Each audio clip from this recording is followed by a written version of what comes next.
You've been watching the International Chopin Competition. We're coming to you from Warsaw. Thank you so much for joining us. And we are in stage 2 of the competition. It's been narrowed down to 40 competitors.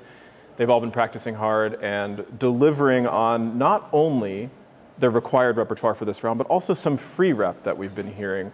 But among the required repertoire, we have preludes and we also have polonaises. And that's the topic of today's Chopin Talk.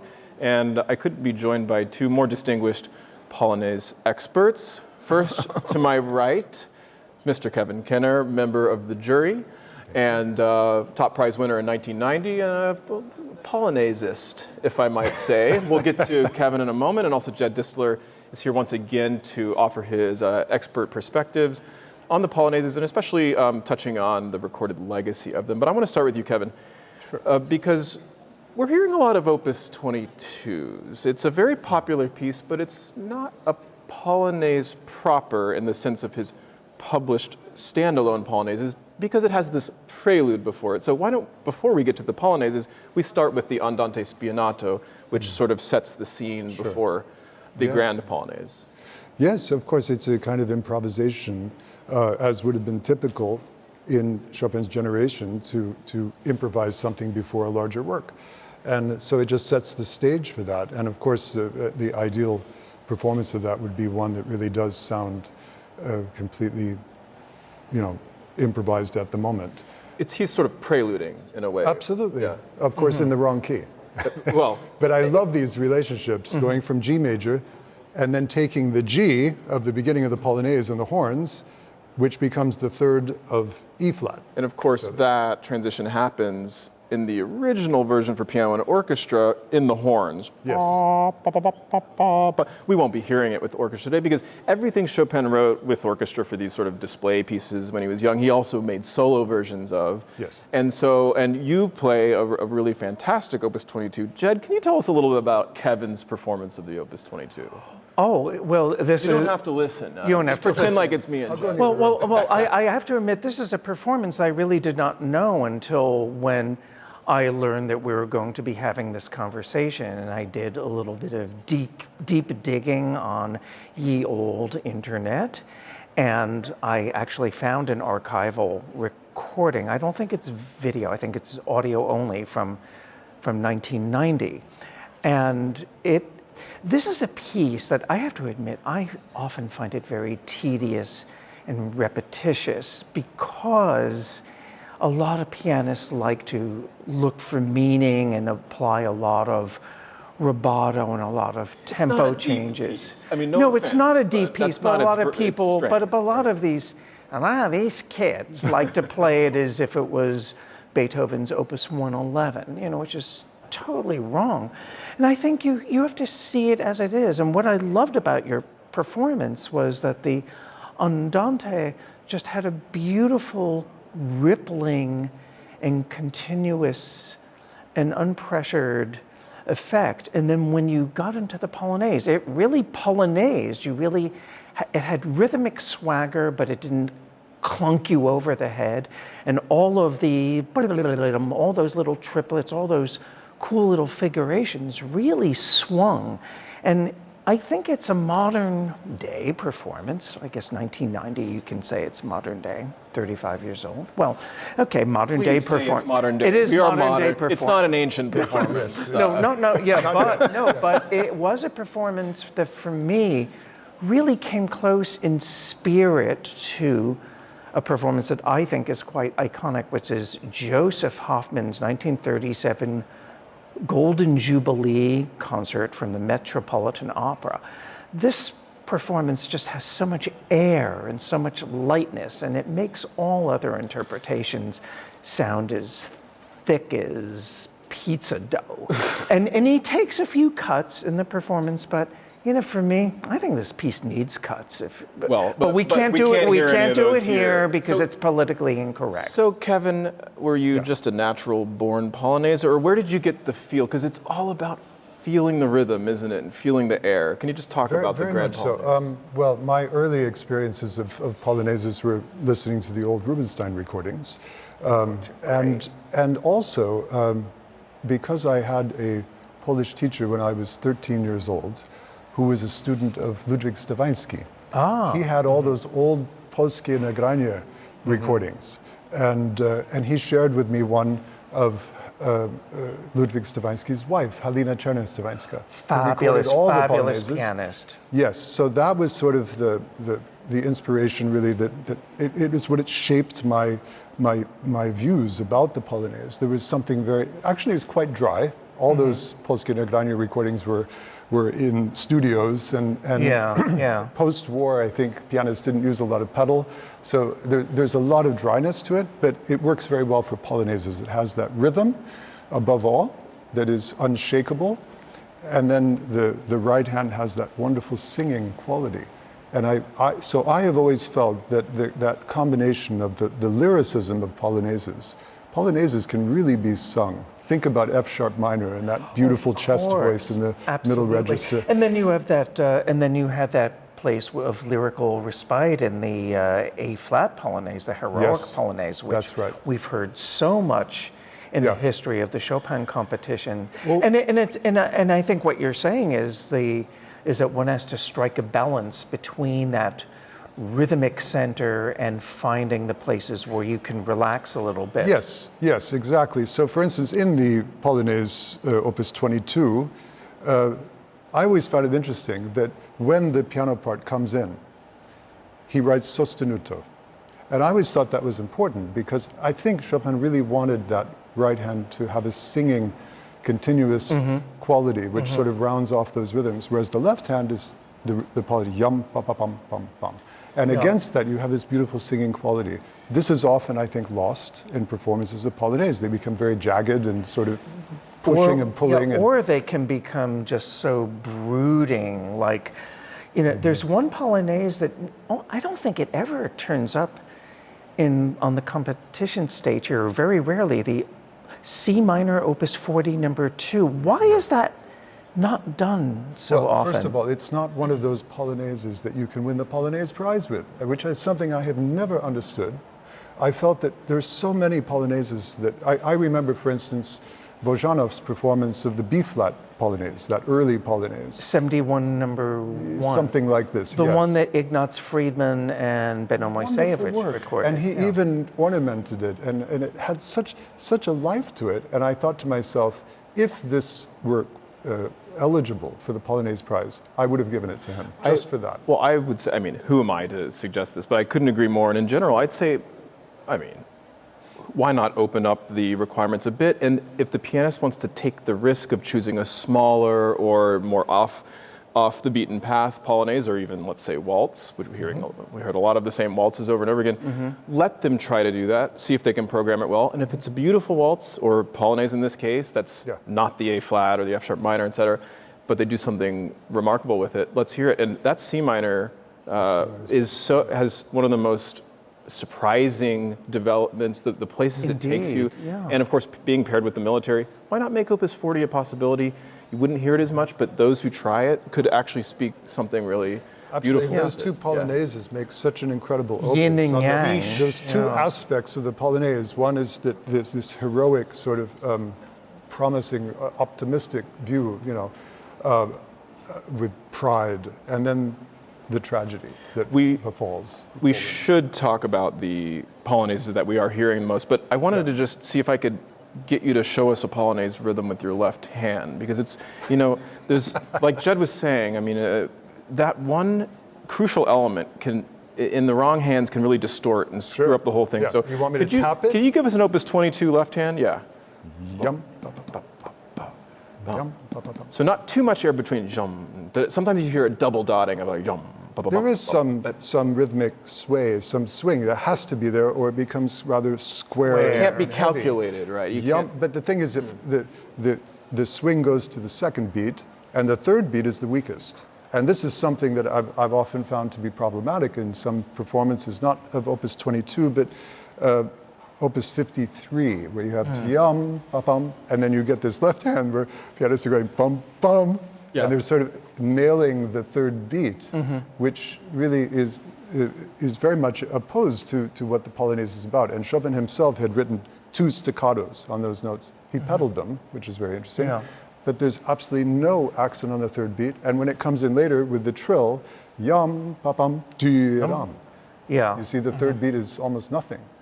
It's on the offbeat, di-ram. Now Ba-da-dim, ba-da-pa-pam, di-yam. this sort of standard bum isn't in the main theme unless you actually, it sort of is between the two hands. Bum, ba bum, it's in there, but it's like sort of underneath. But because then it's that walking, you know, the Polonaise is the old chodzone. It's like the old folk dance that it came from. That's its source, where you have the strong downbeat and you walk and then two weak beats. It also kind of ties in with the bolero in a way, which I think we're going to hear also. Yeah, that's right. There is a bolero in the third round, but it depends, of course, who passes. The heroic Polonaise is, I mean, it's one of the pieces that attracts a young boy like me to Chopin. I mean, I think a lot of us woke up to Chopin because we heard a great performance of this particular work.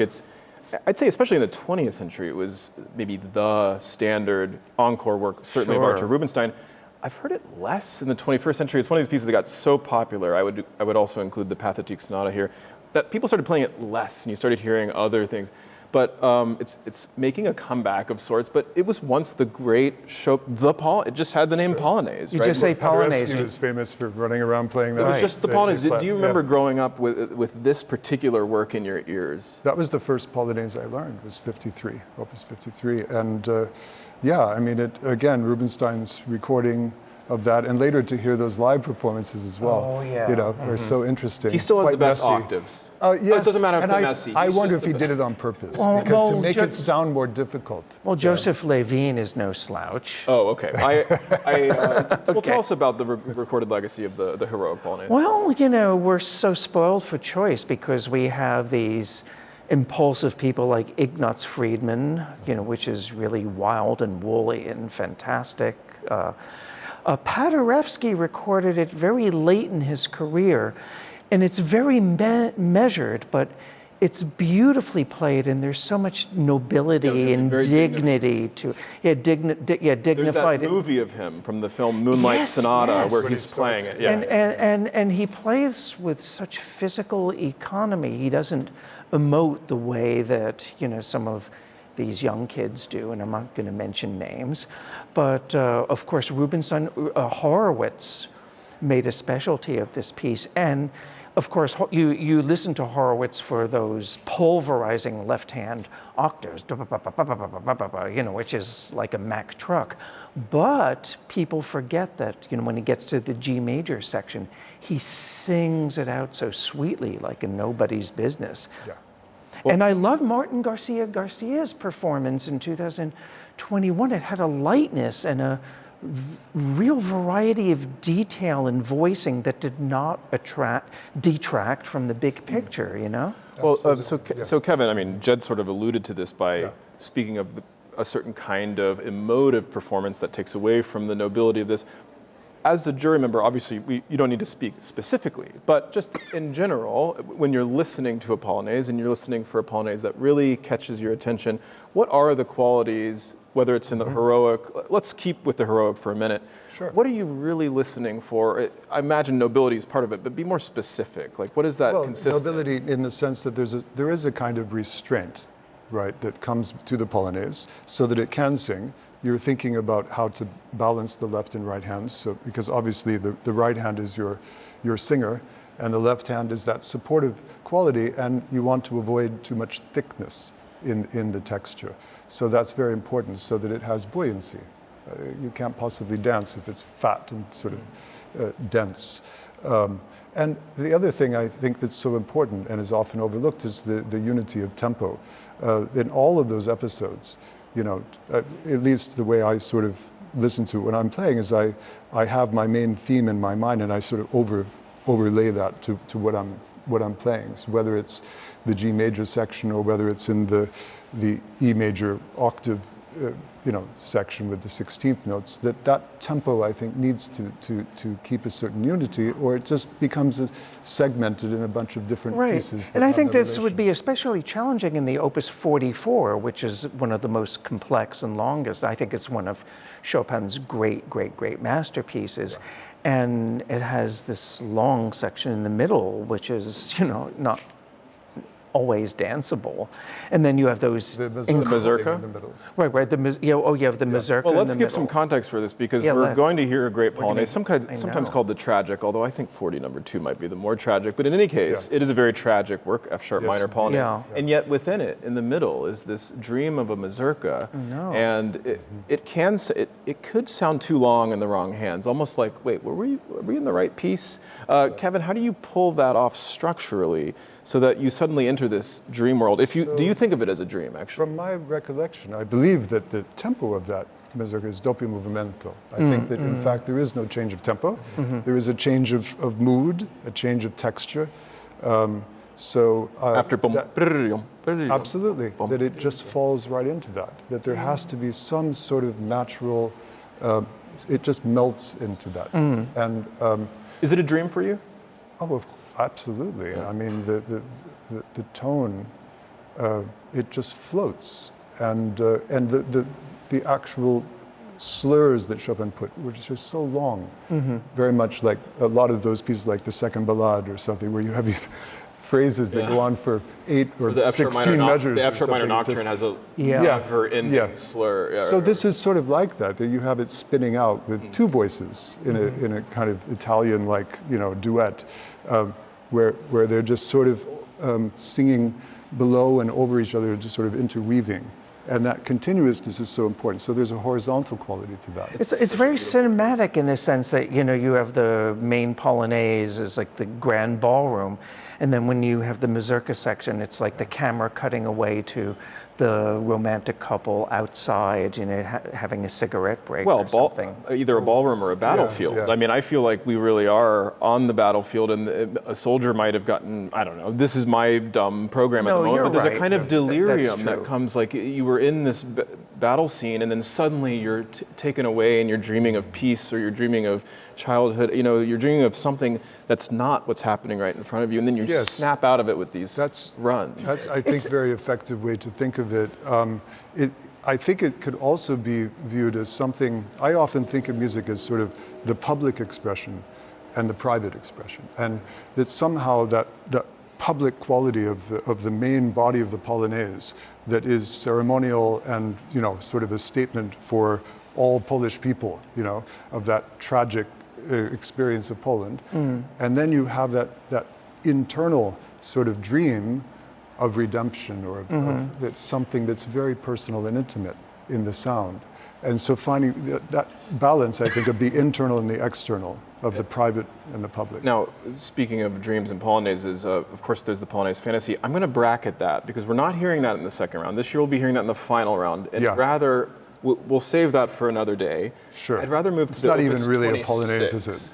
No, well, I think it's more of a fantasy polonaise. Well, that's a debate we'll have on the next Chopin talk, or maybe over coffee later. The Opus 26, which is on one of the options that contestants can choose. Although if you choose it, you got to play both, which suddenly makes it the longest, actually. Right. Now, these are more formally constructed polonaises that have repeat signs. So there's the question of, does one obey them? And if you do, you also get into this, you potentially stuck into this, like, oh, what do I do if I have to do it again? Kevin and then Jed, I'm not sure what the rules are, actually. I haven't studied the book, but is a jury member looking for something on the repeats? Are the repeats actually discouraged? Or how do you approach these more formally organized? Yeah, first of all, when you do repeat material in a polonaise or anything, you can't possibly play it exactly the same, because it's simply heard in a different context. Do you it's heard as a repeat. Yes, I mean, of course, you can add ornaments? possibility. Of course, why not? I mean, this is those early polonaises, of which Opus 26 comes, into that genre with some of the others, like Opus 70, is it 71? Right. They lend themselves to it. They almost beg for it. And I would even argue that Opus 22, which also belongs to the Style Brillant, could also be ornamented, and I started doing it myself recently in the return of the main theme. Just very small ones, but why not? You hear that, kids? You're allowed to ornament the polonaise, at least according to one jury member. But you also have to remember that Chopin was improvising all the time. He wrote that he never played his own pieces twice the same way. And he was the Art Tatum of his generation, because what we wouldn't give to be able to hear him improvise, or to be able to hear how he approached his pieces. I mean, I'd give anything to hear how Chopin would have played his own mazurkas. Well, and also I think thinking in terms of ornamentation, it might not necessarily entail a change of notes. You could add notes. You can also change rhythms. You can also just simply change the color of the sound. All of these are forms of creating variance. And usually what we do is, just sort of I'll play a little softer this time, or I'll change the balance of the hands, or say, or I'll bring out a little voice here. All those things are certainly viable choices, but I just feel that shouldn't be the extent of it. I mean, there's nothing wrong, I think, with adding, if you wanted to change a rhythm from ti-da-dee-da-dee-da-dam to ya-da-dee-da-yam-pa-dam. I mean, Rubinstein was doing that in mazurkas all the time. Oh yeah, well, Horowitz all the time. It's like what we were talking before about, when you have the left hand being the anchor and the right hand being free. It's like when you're listening to Frank Sinatra singing behind the beat. Yeah. It's not completely unlike that, perhaps. Yeah. Well, speaking of recordings, we've been talking about them earlier. The chairman of the jury, Garrick Olson, who I had the absolute great fortune to interview many times on all of these works for the Chopin podcast, when we got to the Polonaises, he pointed me to Joseph Hoffman's recording of the Opus 26, number 2. Talk about never playing the repeated material the same way twice. Oh, yeah. This is the model for playing that. I mean, he finds so many new kinds of colors and possibilities, and yet, surprisingly, despite being one of these golden age, very liberated performances, it's remarkably close to the score at times, which is almost a paradox. Sometimes the more you study the score, the more freedom you can find within it. I don't know, just in the last minute or so, Kevin, if you could speak to that idea of balancing a kind of faithfulness to the music with actually a liberated feeling. Well, first of all, I think understanding Chopin in the context of a composer whose writing itself was maybe not ever really final, that it is almost as if he gives us a sketch of something. And that's why we can find, not so much in polonaises, but in waltzes and what are some of the other works where he actually has different versions of mazurkas. Right? That we know that his conceptions seem to be evolving. Evolving, yeah, that it wasn't something final. And so, I think that must be sort of the underlying thing, that yes, you start your work from the score, but the whole point is to try to sort of get into the mind of Chopin that goes beyond the actual notes that he wrote, that you're trying to understand the spirit of his idea, and from that can be liberating. The score itself is not the liberation. In fact, that can be very constricting if you sort of limit yourself to every little mark that he put in the score. And I often think that I take that as an example, especially when you have a repetitive work, that all of the expressive marks I tend to follow quite carefully the first time, and then I depart from that because I can't imagine. When Chopin even doesn't rewrite those things, if you look at his manuscripts, he often would just sort of put A, B, C. He would put measure numbers and just say, just repeat this material. Well, that's a really important point, and it's one we're going to have to go back to the stage now to hear pianists actually try to scale this challenge of trying to balance fidelity to the text with their own kind of liberated sense of musicality. Polonaises are notoriously difficult works. They're also some of the most celebrated and rewarding works to listen to. Keep listening here. There's much more music to come, and we'll see. Are any of these ideas going to show up on stage? It's going to be fun to find out. Thanks for joining us, and stay with us.